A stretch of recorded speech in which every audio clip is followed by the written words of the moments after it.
My name is Krysta and thank you very much for coming out. Happy 2012. And all right. So for many of you, the mention of Detroit may conjure up images of a dead city plagued by crime and drugs. I'm here to show you the other side of Detroit, the creative and inspiring side, characterized by young entrepreneurs, artists, and hopefuls who have come back to the city to seize opportunities that will create a new type of city in a post-industrial world. So first of all, Detroit is in Michigan. Where is Michigan? Oh, okay, I pushed the wrong button. Here we go. All right. Michigan is in the northern part of the United States. It's the nice mitten state, and yeah, it's really cute. And Detroit is in the southeastern part. It's the largest city in Michigan.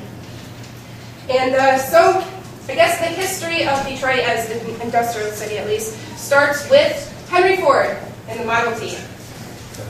Henry Ford was a man that was born in 1863 in a city outside of Detroit. And let's see. In 1903, he established the Ford Motor Company. 1908, he introduced the Model T. And 1913, introduced the development of the assembly line. The assembly line is what really revolutionized the whole automobile industry. For the first time, automobiles were affordable to the average person. Before the assembly line, cars were very expensive to make, and they sat in one spot, and highly specialized people came to the car and did what they had to do. But the assembly line completely reversed that, and it brought the cars to the people. So the assembly line was characterized by monotony, repetition, and attention to task, rather than the previous skilled work. So anybody could do this job. As long as you could deal with the repetition and the monotony, anybody could do it. So with the decreased costs of the car, it was affordable to the average person, so people wanted them, and people started to buy them. So the demand for the automobile shot up, and more assembly lines were created, more factories opened, and the population in Detroit skyrocketed. During the same time, between 1910 and 1930, the other major car companies also established their headquarters in Detroit, such as General Motors, Chrysler, Hudson Motor Car Company, which has since been bought by Chrysler. But they all established their headquarters in Detroit, making Detroit the world's car capital, otherwise known as Motor City. So during these 2 decades, many people came to Detroit with the availability of jobs. Let's see, 1910, bam. 1920. And then again, 1930. Between 1910 and 1930, there was a huge population increase in Detroit, up from 285,000 up to 1,568,000 in a matter of 20 years. Many of the people that came to Detroit were from Europe, mostly from Poland and Germany, and also many people were African Americans from the American South. During this time in American history, there was something called the Great Migration, which is when many African Americans moved from the southern part up into the northern area. During this time in the South, there was a lot of racism towards African Americans. It was a time of Jim Crow, which was the separate but equal, and it was a lot of racism, the Ku Klux Klan, a lot of violence directed towards African Americans. So the North became a place of opportunity and freedom, financial freedom, and hopefully some personal freedom. So a lot of the people that came up to Detroit were from the American South. And during this time, Detroit is booming, and it gets the nickname the Paris of the Midwest.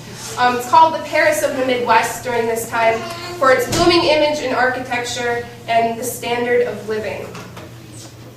With the assembly line and all of the automobile factories, people were earning great wages, more wages than ever before.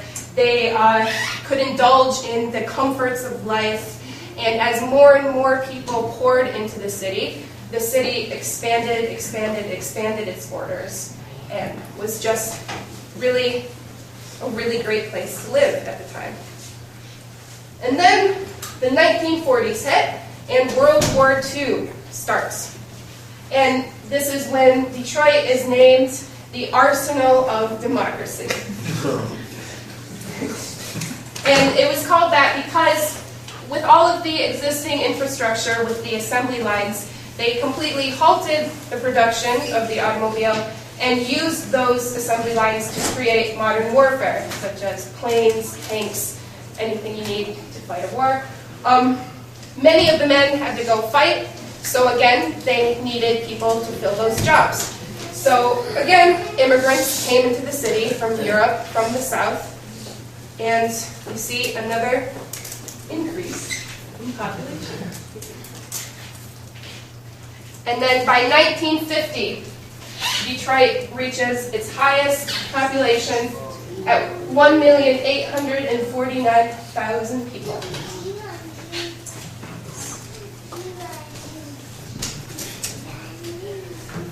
So once World War II ended, all of the war veterans started to come home, and it was during this time also that the National Interstate and Defense Highways Act was started, which was the federally subsidized creation of highways. So people had automobiles for the first time, and they wanted to use them. So in order to use the automobiles, we need to construct highways. Detroit actually had the first highway in America, which is a good, fun trivia fact. Remember that. So as people were coming home from war, with the recent influx of immigrants, there were housing shortages within the city. And then on top of that, there was a lot of racial tension within the city. With all of the African Americans from the South moving up to the North, lots of tension. There was the first race riot in 1943, where 34 killed, and it lasted for 3 days. And then again in 1967, the 1967 Detroit riot, which was one of the biggest riots in American history, left 43 people dead, 467 injured, over 7,200 people were arrested, and more than 2,000 buildings were destroyed. So, as people were coming home from World War II, they wanted to get out of the city. They wanted to leave the city, and for the first time, we had connecting suburbs. So with the highways, they could go live in the suburbs and commute into the city for their job. So people started to move to the suburbs. They considered the suburbs to be cleaner, safer, and it was kind of the image of middle-class life that they wanted to do. But this is also the time, so as people move out of the city and commute in for work, the Detroit kind of starts losing its tax base, and they lose money for the city, and this is when the process of urban decay really starts. And let's see, 1950, the population starts to decrease pretty significantly and quickly. Also during this time, we have the phenomenon known as white flight.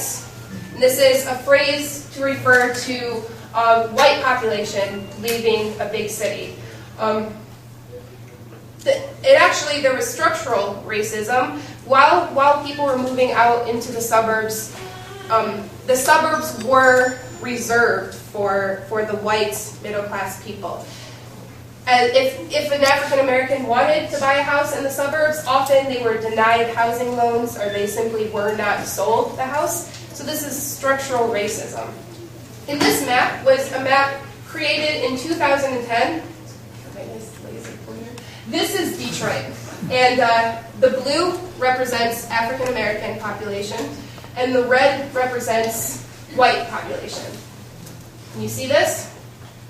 This jarring contrast here is 8 Mile. It's a very, I don't know if you know Eminem, but 8 Mile, it's a very real thing. 8 Mile is the line, is Detroit city limits. So you can physically see the segregation between the two. It's very racially segregated.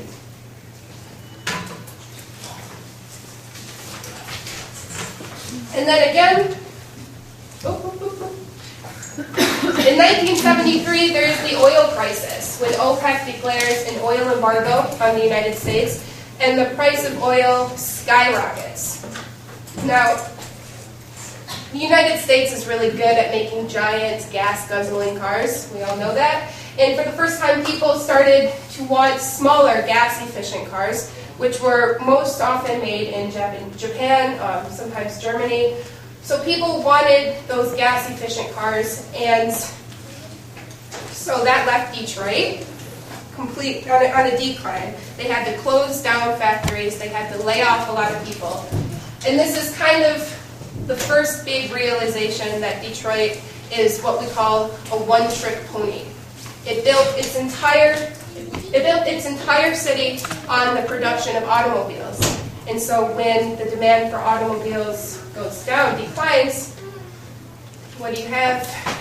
You don't have a whole lot to go off of, unfortunately. So again, people leaving the city, they're laid off of their jobs, finding a new place to go. So more and more people are leaving. And this is a huge city at almost 2 million people at its height. It's a huge city physically. So now there's just a whole lot of empty buildings.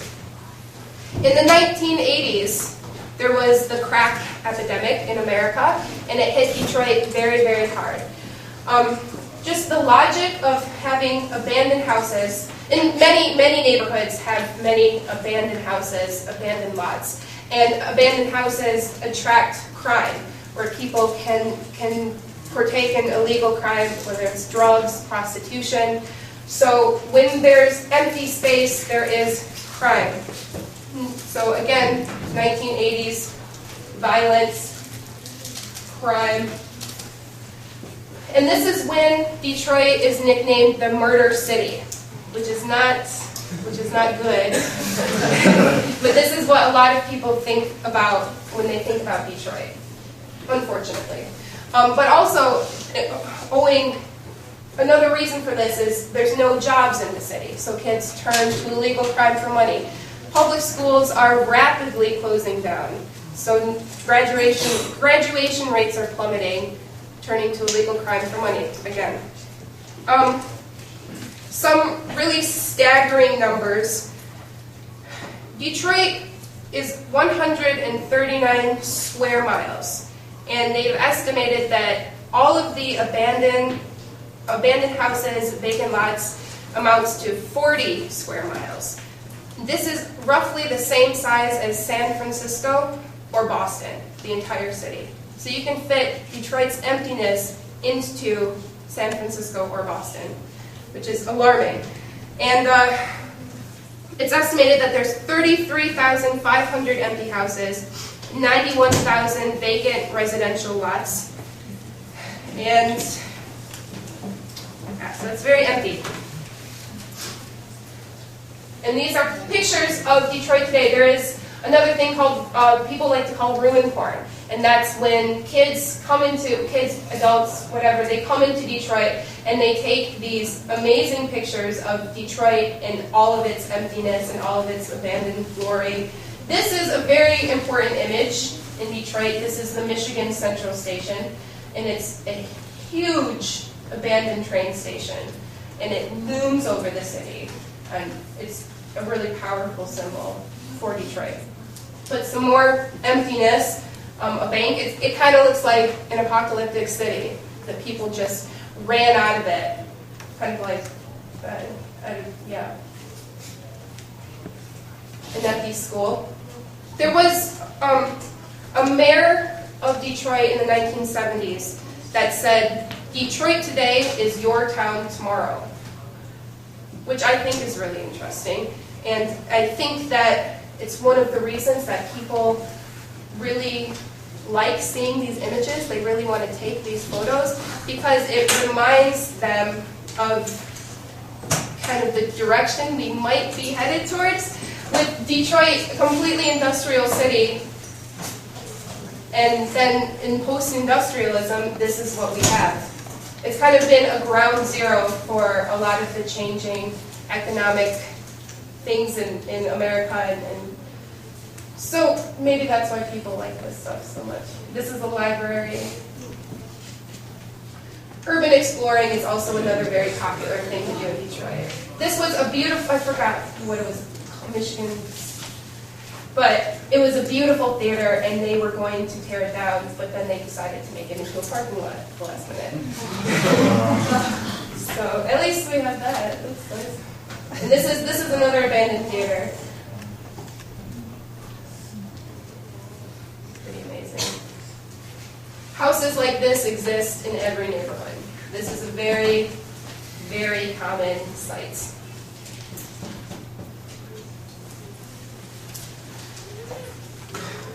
So this is a lot of what people tend to know about Detroit. It's a lot of what they think about when you say Detroit.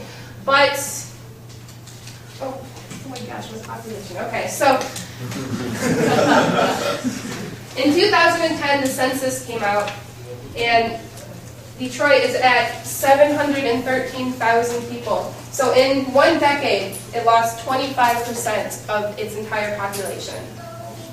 But then the other side of that they don't really tell you about, is that also during that same decade, there was a 59% increase in the number of college-educated residents under the age of 35. So all of a sudden, there's all of these young people that are attracted into the city of Detroit. Rent is very cheap. There's a lot of opportunity to create something new. So they're really starting to make a new city. And video. This is a wonderful documentary that was made in Johnny Knoxville, who was in Detroit for a while, and this is part of it.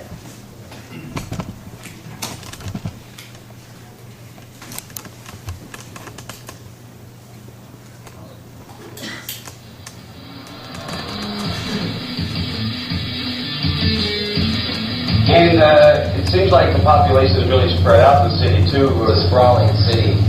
So what are they doing to combat that? Or are they doing anything? Is it the community that's doing it? I think the community is. I think the community is building from within, and it's just becoming a more interesting place. And that the suburbs can't ignore it anymore. These younger people are slowly ignoring their parents and saying, "Oh, I would never go down to that goddamn city." And they're starting to come down and explore and say, "Holy shit, this is amazing!" And they move, which is great. Hang out right here. Do you see a lot of urban farming in in these abandoned spots? This guy who's a 7th grade school teacher started farming in his backyard. Then he just started taking over properties instead of asking permission of the property owner who leaves these properties unkept and unmanaged. He asked permission of his neighbors and say, "Do you guys mind if I farm here?" And the neighbors love it, And so the community works together and helps, build these hoop houses and everything. And now he's doing some larger scale farming, selling to restaurants and stuff like that.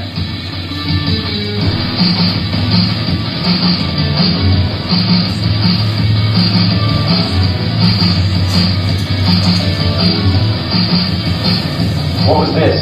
So this is Fisher Body. They built all the Cadillac bodies there. It closed in the 90s. Now it's been sitting there for 20 years. It's just a tremendous building with history. Should we take a look around the building, see what's going on? I always try to scout things out a little bit. Before you go into an abandoned building? Yeah, not because I'm worried about the scary people inside, but I'm more worried about security, like this guy on our right. Yeah, security guards getting our license plate. Got us. Busted! Yeah, he's tracking down. Yeah. Do they know we're coming? I don't believe they do. Should we take a look?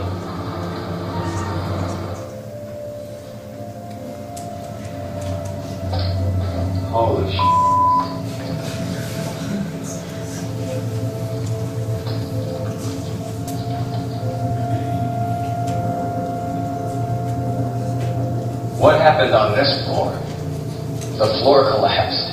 So it's probably not a great floor to be on, huh?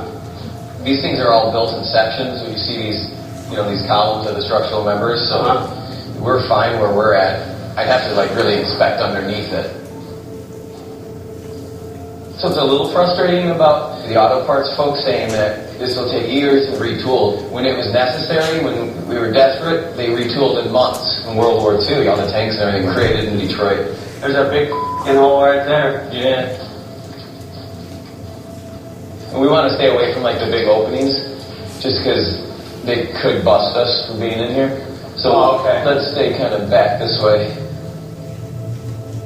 So scrappers would come in here and cut these big pieces out, and eventually this kind of stuff will happen.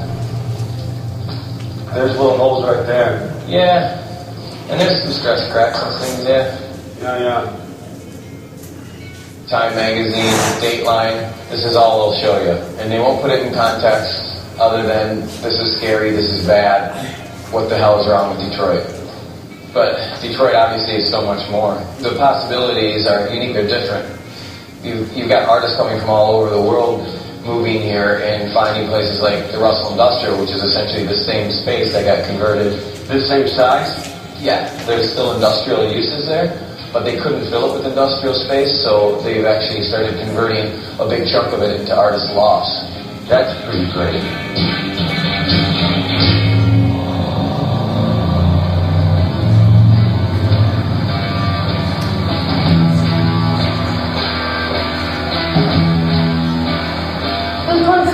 Russell. Who all's in here? It's all Detroit artists hanging out, having space where no one can bother them. Kind of interesting.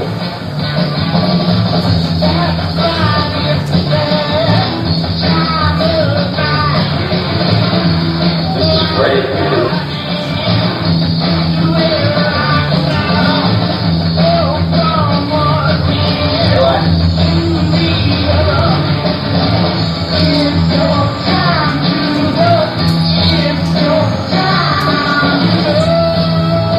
Where would you like to see Detroit at in 15 years? I want to make sure it's a slow growth so that the community's involved and they're happy with it. If we can just convince 100 20-year-olds a year to move here, I'd be fine with that. What about 200 2-year-olds? I like You kind of have to do it yourself here. There aren't services that a lot of people are used to in other cities. If you want something done, it is kind of best to do it yourself. And there's a lot of people that are getting it done right and are doing it themselves. I'm part of a new collective in Detroit called Omnicorp Detroit. This is our new space. It's about 8,000 square foot warehouse. Most of the members in Omnicorp Detroit are transplants from somewhere else, and they're choosing to stay here. It's a fantastic incubator for making stuff. The possibilities are somewhat endless. This is probably one of the last cities to where you can still, reinvent. Still a certain sense of lawlessness. It's pretty wide open. This is a very bizarrely creative place. I mean, not just from the music industry perspective, but the art industry was it was a design center of the world. And you have the College of Creative Studies, you have Cranbrook, and it's sort of a spring that people don't really recognize is there. And yet, CCS is dumping all these creative kids into the streets of Detroit every night.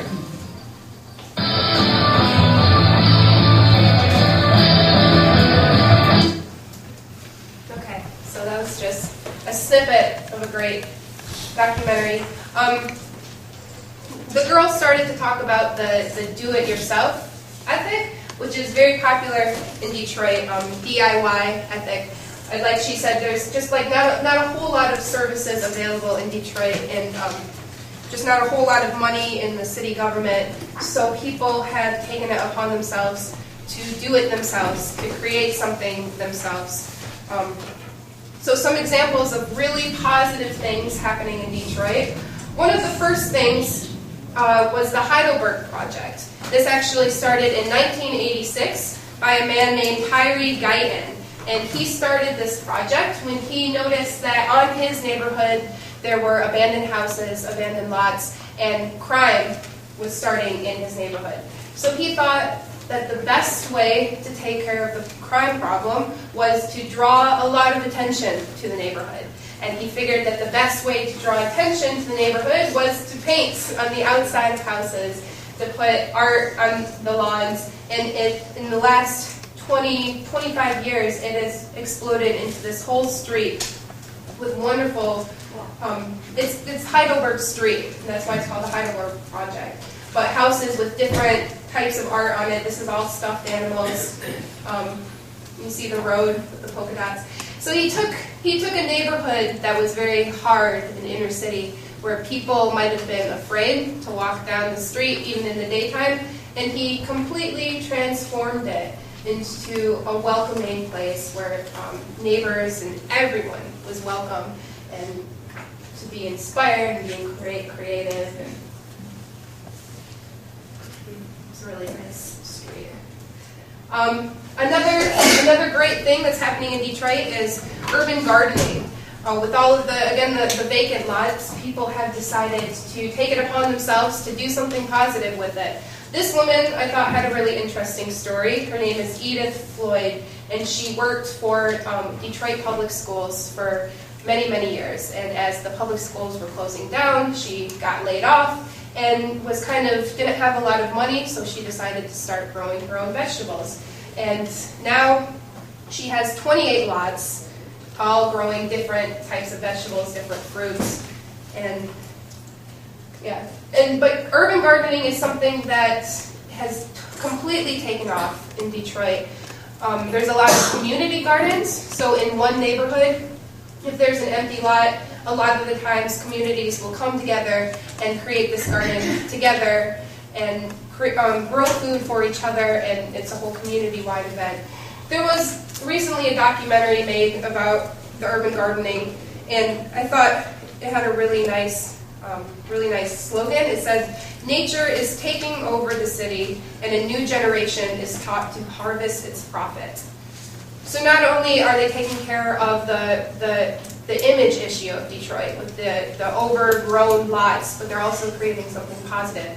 And Detroit is also an area known as a food desert, which is a term used to describe an area in the industrialized world where healthy, affordable food is difficult to obtain. There's no major grocery store in Detroit, so often people have to go to convenience stores or gas stations to buy their groceries, and we know that the packaged, processed food just isn't that healthy. So with this, it's a really positive thing. Another example of the wonderful do-it-yourself ethic found in Detroit is the Detroit Mower Gang. They say their phrase, the Mower Gang are volunteers that find the abandoned playgrounds and parks of Detroit and furiously mow them. We are a crafty crew that refuses to let small budgets and bureaucracy stand in the way of a great playground. And their slogan, which is wonderful, is winning Detroit's other turf war. So again, to keep the empty lots upkeep them, it takes money by the city government, and money is just something that Detroit doesn't have. So people have taken it upon themselves to do it themselves and keep places like this clean and available for kids to have fun and keep Detroit green and pretty. Another example, there's so many examples, I just had to choose my favorite ones. Another example is Powerhouse Productions, and it's a couple, Mitch and Gina, who started, again, to just buy up empty houses and create art in it, and they invite artists, international artists from all over the world to come and stay in Detroit and to make art in these houses, and they go rubbish piles and create wonderful pieces of art like this. Public art.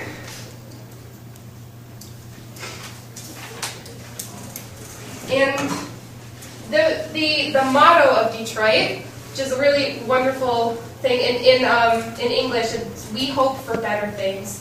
It shall rise from the ashes," which really couldn't be a more perfect phrase for Detroit. It's perfect.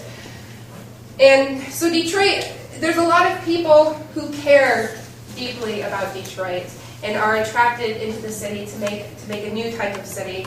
And these are the people who are frontiering the new world in a kind of post-industrial stage. And these creative, innovative people are the ones that are experimenting and making the world a better place.